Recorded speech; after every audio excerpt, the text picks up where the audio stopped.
سامعین کرام و معزز ساتھیو، بزرگان دین و برادران اسلام، الحمدللہ ثم الحمدللہ، اللہ تبارک و تعالیٰ کی خاص عطا کردہ توفیق پاک سے درس تفسیر قرآن کا یہ سلسلہ جاری و ساری ہے۔ اس سلسلے میں ہم لوگ ابتدائی تمہیدی گفتگو کے بعد ہم نے قرآن مجید فرقان حمید کی بطور مقدمہ، بطور جو ہے وہ وضاحت، قرآن مجید فرقان حمید کی 11 آیات طیبات جو ہے وہ الحمدللہ پڑھی اور سیکھیں اور اس کے ترجمے کو سمجھنے کی کوشش کی اور اس کی تفسیر کو بھی جاننے کی کوشش کی۔ اب جو ہے وہ قرآن مجید فرقان حمید کے چند فضائل، ویسے تو میں برسبیل تذکرہ کچھ فضائل میں آپ کو بتا ہی چکا، لیکن آج جو ہے وہ احادیث مبارکہ کی روشنی میں چند فضائل جو ہے وہ آپ کے گوش گزار کرنے کی سعادت حاصل کروں گا۔ ترمذی شریف کی حدیث مبارکہ ہے، فرمایا حضرت علی رضی اللہ تعالی عنہ نے بارگاہ رسالت آپ صلی اللہ علیہ حضرت علی رضی اللہ تعالی عنہ سے روایت ہے کہ تاجدار کائنات صلی اللہ علیہ وآلہ وسلم نے ارشاد فرمایا کہ ان قریب ایک فتنہ برپا ہوگا، ان قریب ایک فتنہ برپا ہوگا۔ میں نے عرض کی یا رسول اللہ صلی اللہ علیہ وآلہ وسلم، تو پھر اس سے بچنے کا طریقہ کار کیا ہے؟ تو آقا کریم علیہ الصلوۃ والسلام نے ارشاد فرمایا کہ اس سے بچنے کا طریقہ کار تمہارے لیے قرآن ہے، اللہ کی کتاب ہے۔ کیونکہ اس میں تمہارے لیے تمہارے اگلوں کی بھی خبریں ہیں اور تمہارے پچھلوں کی بھی خبریں ہیں، بس تمہارے فیصلے اس کے اندر موجود ہیں، اور قرآن فیصلہ کن ہے۔ یہ قرآن کوئی مذاق نہیں ہے۔ جو ظالم اسے چھوڑے گا اللہ تبارک و تعالیٰ اسے تباہ کر دے گا، جو قرآن کو چھوڑے گا اللہ تعالیٰ اسے تباہ کر دے گا، اور جو اس کے غیر میں ہدایت ڈھونڈے گا تو اللہ تعالیٰ اسے گمراہ کر دے گا۔ یعنی ہدایت صرف قرآن میں ہے، مطلب قرآن کو چھوڑ کر اگر کوئی کسی دوسری طرف جانے کی کوشش کرے گا، مطلب قرآن نے ایک فیصلہ کیا، مثال کے طور پہ قرآن نے جو ہے وہ یہ فیصلہ یہ کیا کہ سود جو ہے وہ حرام ہے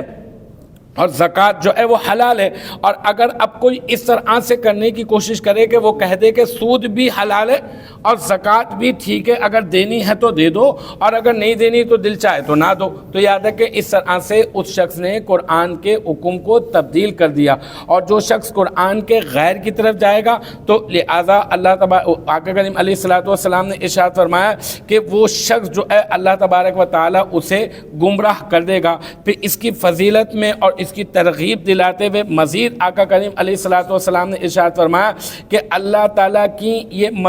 مضبوط رسی ہے، کہا نا وَاعْتَصِمُوا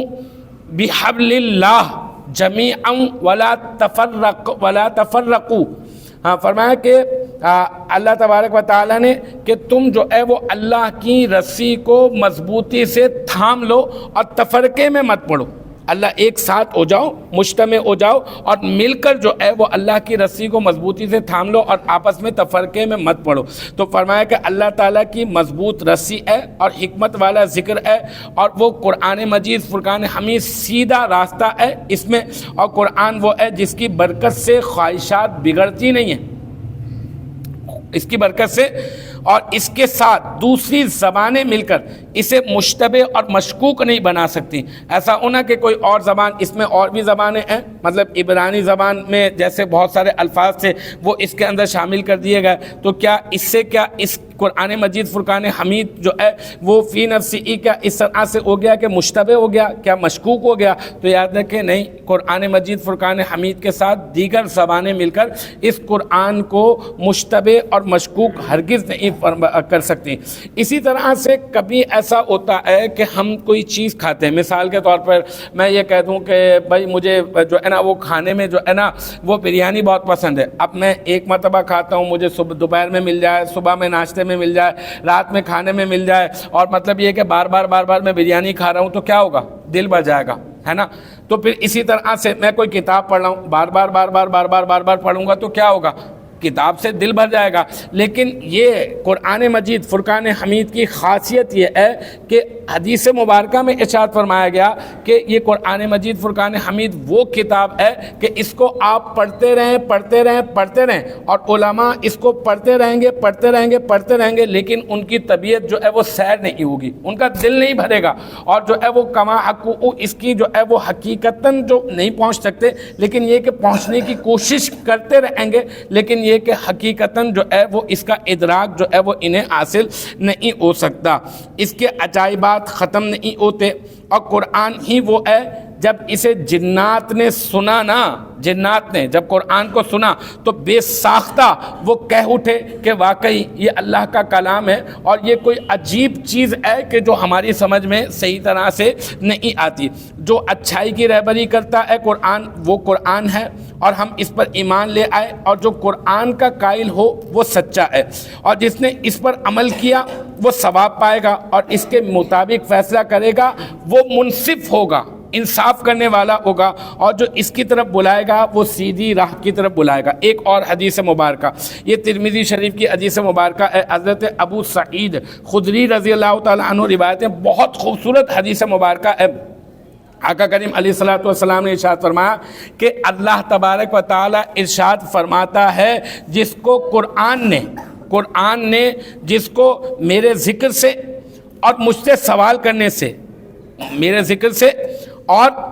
قرآن نے میرے ذکر اور مجھ سے سوال کرنے سے مشغول رکھا ہے، یعنی وہ ہر وقت جو ہے وہ قرآن پڑھتا رہتا ہے، ہر وقت قرآن پڑھتا رہتا ہے، قرآن پڑھتا رہتا ہے۔ اب دعا کا بھی وقت ہے تو دعا کے بھی وقت میں وہ کوشش کرے گا کہ میں اس میں بھی قرآن پڑھ لوں۔ تو جو شخص جس کو میرے ذکر نے، اللہ تعالیٰ نے ارشاد فرمایا میرے ذکر سے اور مجھ سے سوال کرنے سے قرآن نے مشغول کر کے رکھا ہے، تو میں اسے اس سے بھی بہتر عطا کر دوں گا جو مانگنے والوں کو عطا نہیں کرتا ہوں، جو مانگنے والے ہیں اس سے زیادہ بہتر عطا کر دوں گا۔ اور کلام اللہ کی فضیلت آقا کریم علیہ الصلوۃ والسلام نے ارشاد فرمایا، ترمذی کی حدیث مبارکہ، فرمایا کہ کلام اللہ کی فضیلت دوسرے کلاموں پر ایسی ہی ہے۔ کیسی ہے فضیلت؟ سمجھانے کے لیے ارشاد فرمایا کہ جیسے اللہ تبارک و تعالیٰ کی فضیلت تمام کی تمام مخلوق پر، جیسے اللہ تعالیٰ کی فضیلت ساری کی ساری مخلوق میں ہے، اسی طرح سے قرآن کی فضیلت جو ہے وہ مسلم ہے۔ اللہ تبارک و تعالیٰ ہم سب کا حامی و ناصر او، ہمیں سے ایمانوں میں قرآن مجید فرقان حمید کو پڑھنے، سمجھنے اور اس پر عمل پیرا ہو کر زندگی بسر کرنے کی توفیق مرحمت فرمائے۔ وآخر دعوانا ان الحمد للہ رب العالمین۔